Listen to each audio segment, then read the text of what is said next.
युग और मन्नत की कहानियाँ एपिसोड 16। हमने पिछले भाग में देखा मन्नत की किडनैप हो जाता है। क्या युग उसे बचाने आ पाएगा? चलिए कहानी शुरू करते हैं। वहीं दूसरी तरफ वे दोनों आदमी आपस में बातें कर रहे थे। उसमें से एक ने कहा, उस मैडम को कॉल लगा और बोलने का आधा पैसा सिर्फ दिया है, आधा अभी तक मिला नहीं है। आगे उस लड़की का क्या करना है? दूसरे ने कहा, ठीक है, मैं कॉल लगाकर बात करता हूँ। मोनिका को 2-3 बार कॉल लगाया पर मोनिका ने कॉल नहीं उठाया। कुछ समय के बाद उस आदमी का मोबाइल रिंग करने लगा। यह कॉल मोनिका का था। मोनिका ने गुस्से से कहा, तुम बार बार मुझे कॉल क्यों कर रहे हो? तुम्हें पता है ना मैं इस वक्त कहाँ हूँ? अगर तुम्हारी गलती की वजह से मैं पकड़ी गई तो तुम्हारी वह दुर्दशा करूँगी ना, तुमने सोचा भी नहीं होगा। ओ मैडम, आपण तुम्हारा काम कर रहेला है, तुम है कि दादागिरी दिखा रहेला मेरे को। ज़्यादा होशियारी दिखाने की कोशिश किया ना तो इस लड़की को अभी ठोक डालेगा, समझी क्या? तुम ऐसा कुछ नहीं करोगे, समझे? अगर तुम उसे जान से मारोगे तो पता है तुम्हारे साथ क्या हो सकता है। उसका पति तुम्हें छोड़ेगा नहीं और साथ में मुझे भी नहीं। ओ मैडम, कम आवाज़ करके बोलने का आप उनसे क्या? मोनिका को बहुत गुस्सा आने लगा था कि उसके साथ कोई इस टोनिंग में बात करे, पर अपने गुस्से को शांत करते हुए बोली, ठीक है, नेक्स्ट टाइम से नहीं बोलूँगी। अभी जितना बोला है उतना ही करो। फ़िलहाल जब तक मैं कुछ ना बोलूँ उस लड़की को कुछ करना नहीं। जब मैं बोलूँगी छोड़ने के लिए तब छोड़ना, तब तक कुछ भी मत करना। अगर मेरा इरादा चेंज होता है तो मैं तुम्हें बता दूँगी, ठीक है? और बाकी के पैसे का मैं इंतज़ाम कर रही हूँ। कॉल कट करने के बाद मोनिका दांत पीसते हुए खुद से बोली, पता नहीं मेरे आदमियों ने किस आदमी को यह काम दिया है। सब के सब साले छपरी लग रहे हैं, बोलने का तमीज़ नहीं है और इन्हें पैसे चाहिए। इतना बोलकर वॉशरूम से बाहर निकल गई। इस वक्त वॉशरूम में जाके बात कर रही थी। दूसरी तरफ वो आदमी कॉल कट करने के बाद पहले वाले आदमी को जाकर कहा, भाई हमने जिस लड़की को अगवा किया है ये बहुत मालदार पार्टी की बीवी है, क्योंकि मैंने अभी उस मैडम को कॉल किया था। वह बोल रही है उसका पति हमें छोड़ेगा नहीं। क्यों ना इसके पति से थोड़ा अपन पंगा लेने का? क्या बोलता है? पहले वाले ने कहा, तो चल ट्राई करके देखते हैं। दूसरे आदमी ने कहा, मैं तो बोलता हूँ इस मैडम से भी पैसे लेना चाहिए, इस फुलझरिया के पति से भी पैसे लेना चाहिए और इस फुलझरिया को कहीं और उतार देना चाहिए।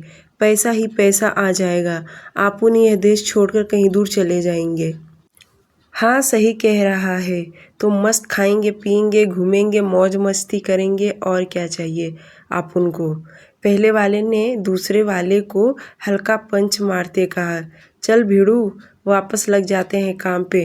दोनों साथ में घर के अंदर चले गए। इधर बजाज मेंशन में युग अपनी माँ के साथ घर आ गया था।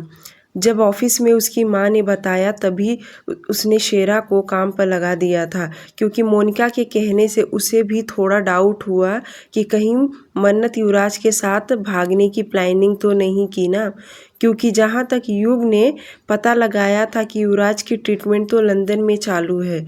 यह बात मन्नत को भी पता ही है। युग को जहाँ तक पता है कि मन्नत की हिम्मत की तो वह ऐसा कुछ नहीं करेगी। वह अपने फैमिली के अगेंस्ट तो नहीं जा सकती। युग उसे इतना अच्छे से तो समझ ही गया था। थोड़े टाइम के बाद शेरा युग के पास आया और कहा, बॉस हमारे आदमियों को कहकर पता लगवाया है कि इस वक्त युवराज हॉस्पिटल में ही, और हमारे आदमियों ने पूरी तरह इंक्वायरी करवाया है कि उसका इन सब में कोई हाथ नहीं है। युग ने अपने मन में सोचा, मानना पड़ेगा शेरा को, आखिर इसकी पहुंच को। कुछ ही घंटों में उसने इतना सब कुछ पता लगवा लिया।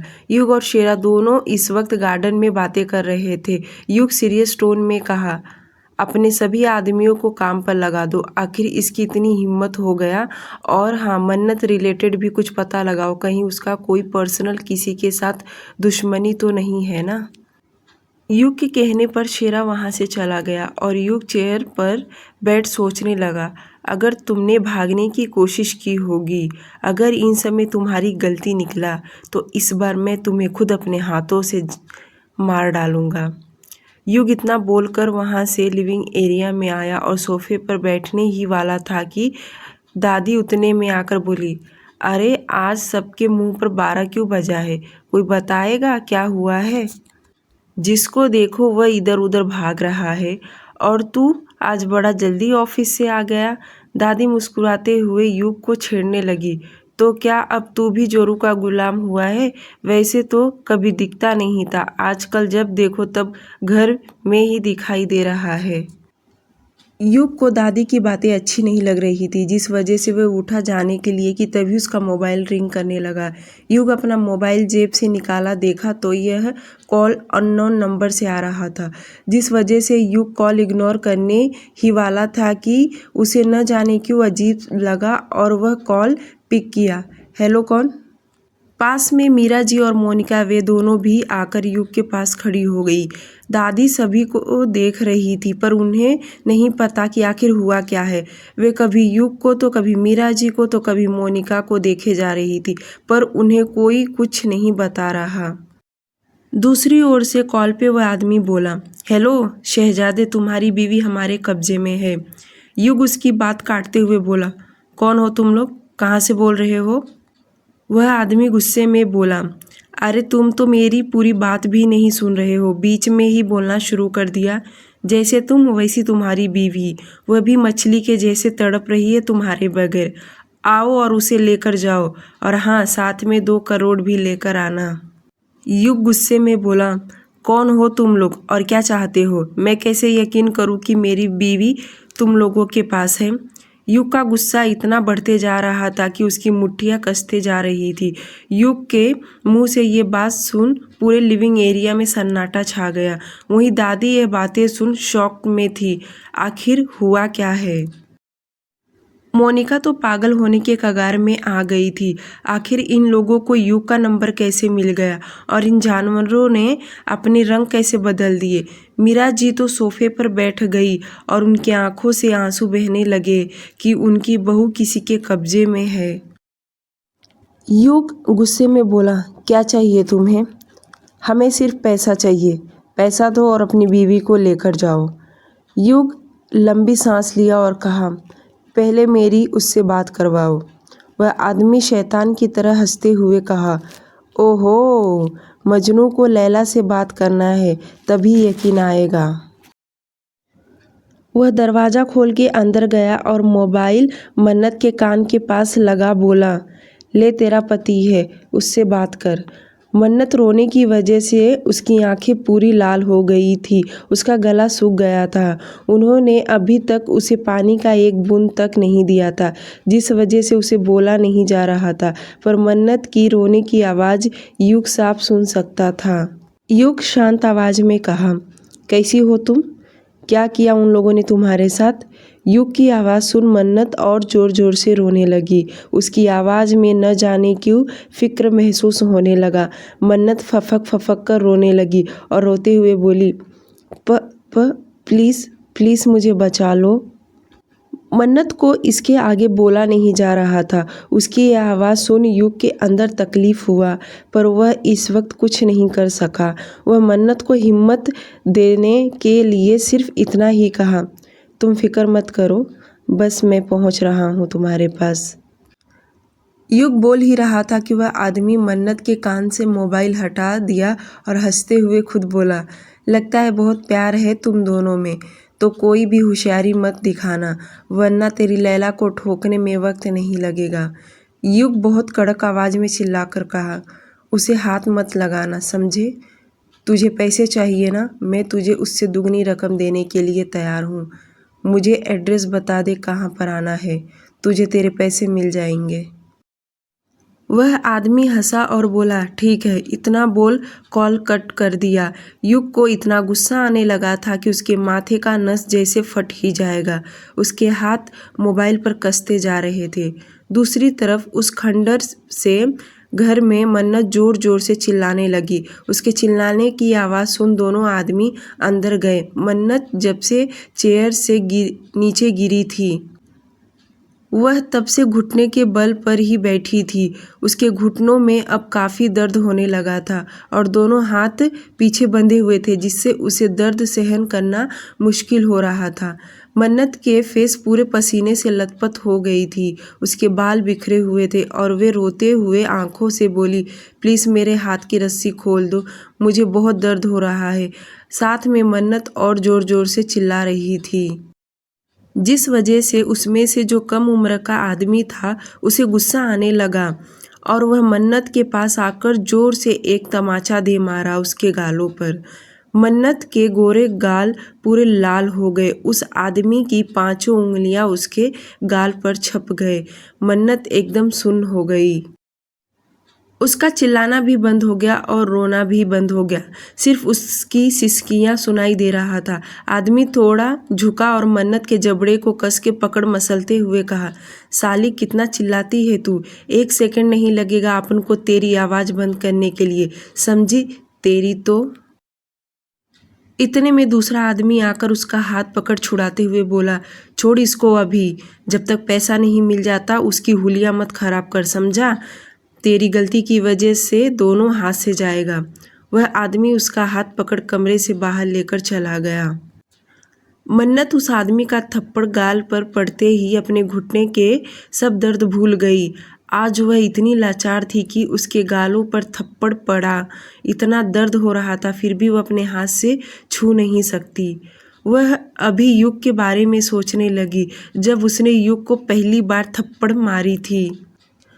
उसे उस पल याद आने लगा जब उसने युग को क्या क्या नहीं कह दी। जो भी हो, पर युग ने लाख मन्नत को परेशान करने के लिए बोला हो, पर उसने अभी तक मन्नत पर हाथ नहीं उठाया, ना ही उसके शरीर पर कोई हानि किया। वह चाहता तो उस थप्पड़ के बदले में कितने थप्पड़ मार देता, पर उसने कभी उस पर हाथ उठाना तो दूर की बात, उसे कभी खुद हानि तक नहीं पहुंचाया। हाँ, ये बात सही है कि उसे सज़ा देने के लिए उसके तरीके अलग थे। उसे तो उस पल का भी याद आने लगा जब वह आदमी युग का नंबर मांग रहा था। मन्नत को ऐसा लगा नहीं था कि युग उसे बचाने के लिए इतनी बड़ी रकम भी देगा।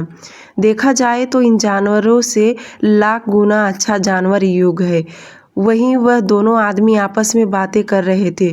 तूने इस लड़की का फ़ोटो अपने मोबाइल में निकाल कर तो लिया ना? दूसरे ने हाँ में सिर हिलाया। तो आगे इस फ़ोटो को भेज दे और सुन, इस बार दुगनी रकम लेंगे। उन लोगों को बोल देना कि इस बार का जो माल है ऐरा गैरा माल नहीं है, एकदम ताज़ा कली है। जो कम उम्र का आदमी था उसकी नीयत मन्नत को लेकर थोड़ी ख़राब होने लगा। वह बोला, सही बोला तुमने, एकदम ताज़ा नारियल पानी है, पानी भी पी लो और मलाई भी खाओ। जब मैं उसका जबड़ा पकड़ा था ना, तब उसका गर्दन देखना था, बंगाली रसगुल्ले सफ़ेद वाली लग रही थी साली। क्या मैं इसको एक बार टेस्ट करूं? अभी तू ऐसा कुछ नहीं करेगा, एक बार इसके पति को पैसा दे लेने दे, उसके बाद तू इसे एक बार टेस्ट कर या 2-3 बार टेस्ट कर, उसके बाद ही आगे सप्लाई कर देंगे। दोनों इतना बोलकर हंसने लगे और मन्नत का फ़ोटो WF गैंगस्टर को भेज दिया। WF गैंगस्टर के तरफ से उन आदमियों के मोबाइल पर मैसेज ओके का आ गया। मन्नत की भोली शक्ल और उसकी खूबसूरती देख कोई भी पिघल जाए। यह तो स्मगलर के लोग हैं, इन्हें तो पैसा चाहिए लड़कियों की तस्करी करने के लिए। मेंशन में मोनिका को वक्त नहीं लगा, वह वहां से तुरंत कल्टी मार ली, जल्दी से अपने कमरे में आई और अपने आदमी को कॉल कर सभी बातें बता दी। तुमने कौन से भाड़े के टट्टू को काम दिया है? आधा पैसा लिया है उन लोगों ने और ढंग का काम भी नहीं किया। अगर मेरा नाम गया तुम्हें तो पहले मैं शूट करूंगी, उसके बाद ही जेल जाऊंगी, समझे?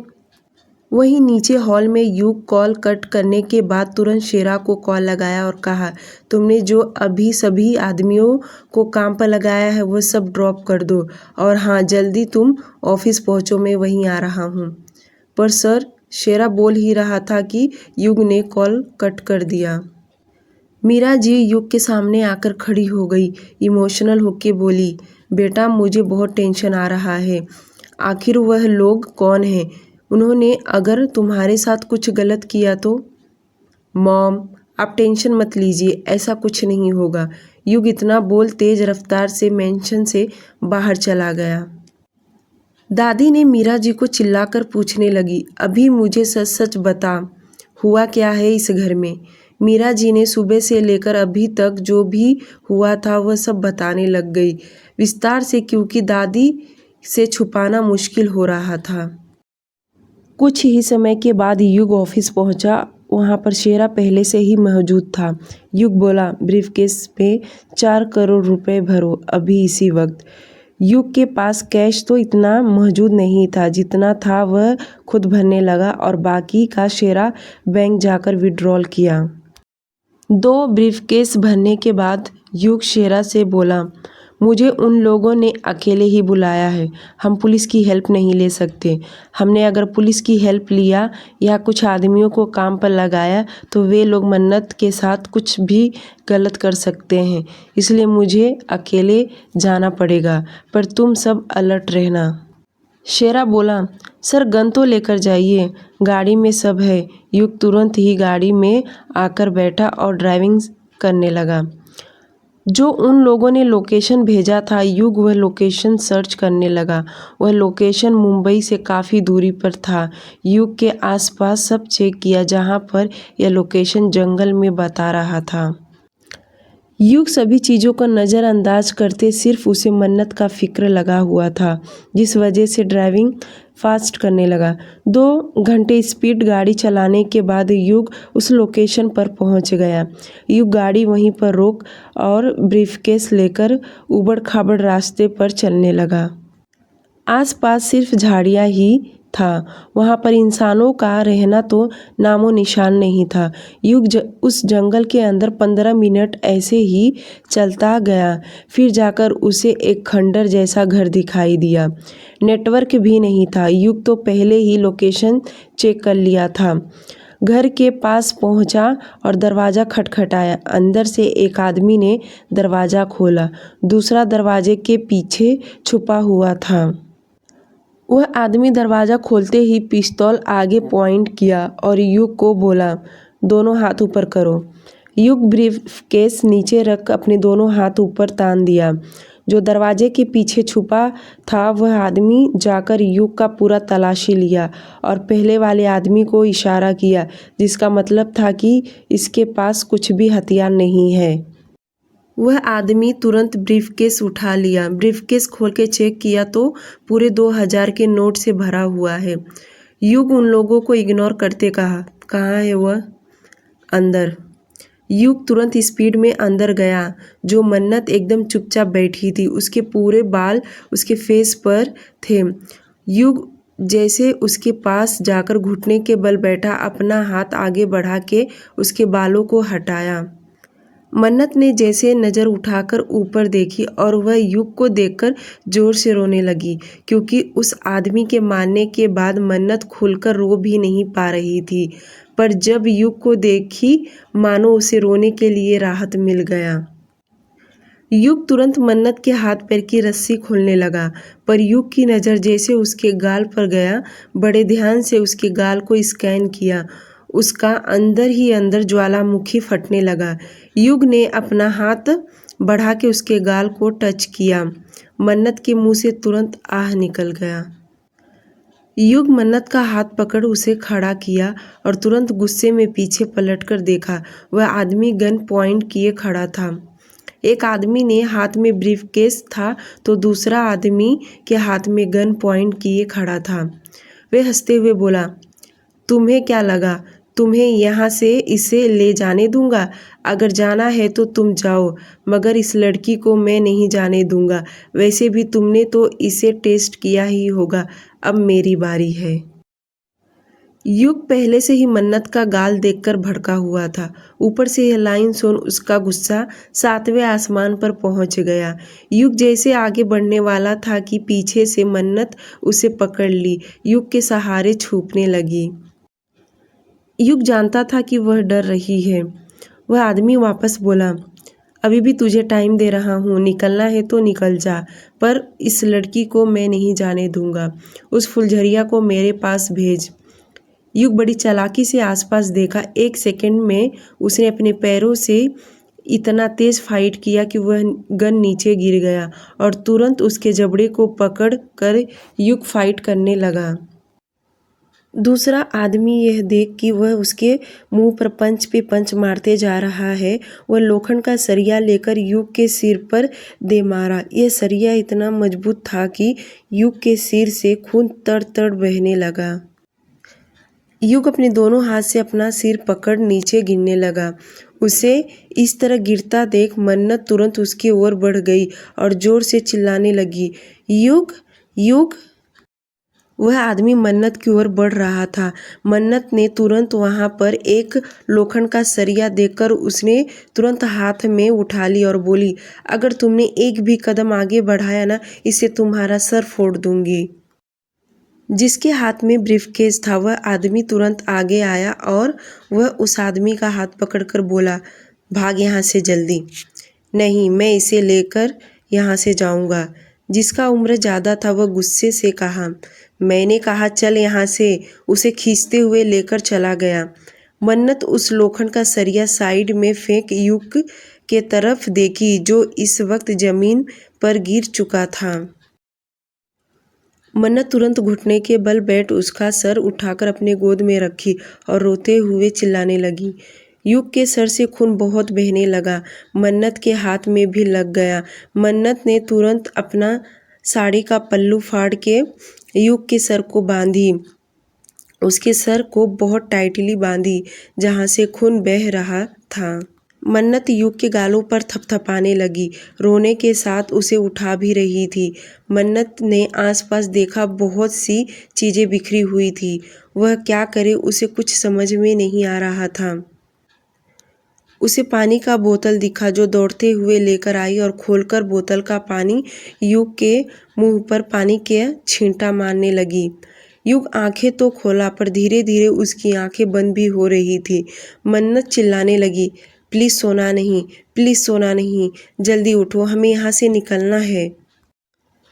प्लीज जल्दी उठो, सोना नहीं प्लीज। मन्नत लगातार ऐसे चिल्लाई जा रही थी पर युग वापस बेहोश हो गया। मन्नत दौड़ते हुए दरवाजे से बाहर निकली।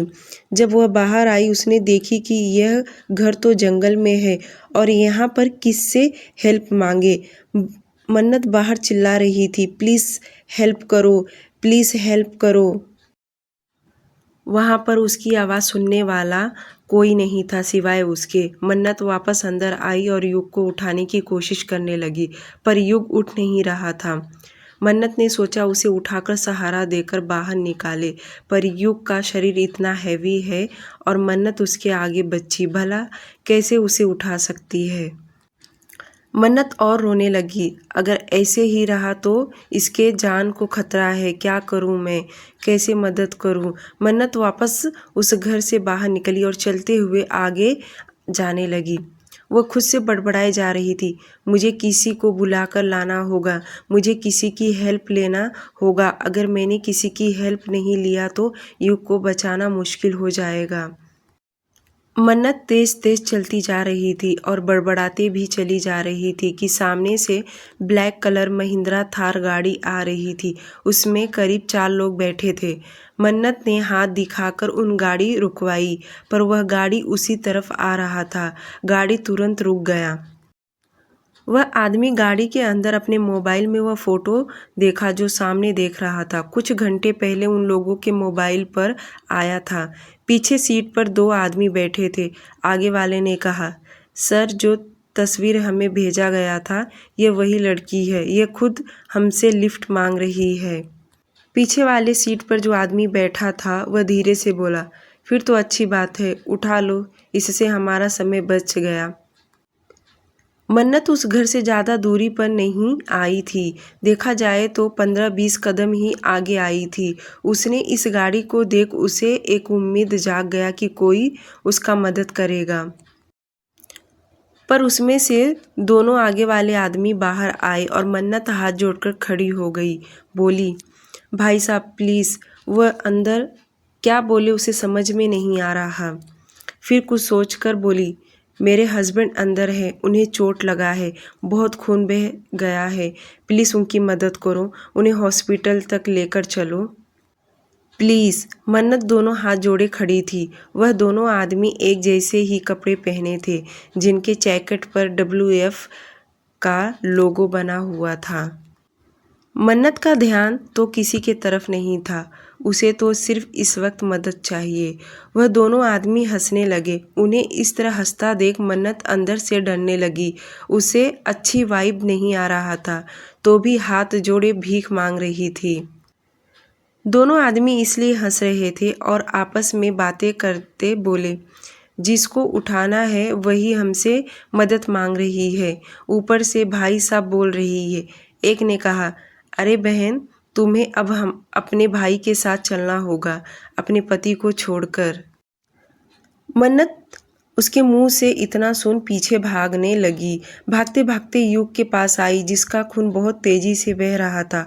वह दोनों आदमी भी उसके पीछे हंसते हुए आए। मन्नत युग को वापस उठाने लगी। युग प्लीज़ उठो, देखो ये कौन लोग हैं, मुझे नहीं मालूम, मुझे बहुत डर लग रहा है, प्लीज़ उठो। दोनों आदमी मन्नत के पास आए और उसका हाथ पकड़ खींचकर ले जाने लगे। एक ने कहा, पहले जिसने तुम्हारा किडनैप किया था उसमें से हमसे मोटी रकम लिया है तुम्हें बेचने के लिए। अब तुम्हारी जगह यहाँ नहीं, हमारे यहाँ है, चलो सीधे से। वह दोनों खींचकर ले जाने लगे। मन्नत लाख कोशिश कर रही थी खुद को छुड़ाने के लिए, फिर भी खुद को नहीं छुड़ा पा रही थी। उन दोनों ने उसे खींचते हुए गाड़ी तक लेकर आए। गाड़ी का दरवाज़ा खोल उसे बिठाने का इशारा किया। मन्नत हाथ जोड़कर चिल्लाने लगी, प्लीज़ मेरे पति को बचा लो, युग उठो प्लीज़। 2-3 बार लगातार युग युग चिल्लाने लगी। पीछे बैठा हुआ आदमी जैसे युग का नाम सुना, वह तुरंत मन्नत के तरफ देखा, जिसके गले में मंगलसूत्र, माथे पर सिंदूर थे। वह आदमी एकटक मन्नत को देखने लगा। आज के लिए सिर्फ इतना ही। डियर लिसनर, प्लीज़ आप लोग मेरे चैनल को सब्सक्राइब कर लीजिए। Thank you so much. और नेक्स्ट एपिसोड बहुत जल्द आप लोगों को मिल जाएगा।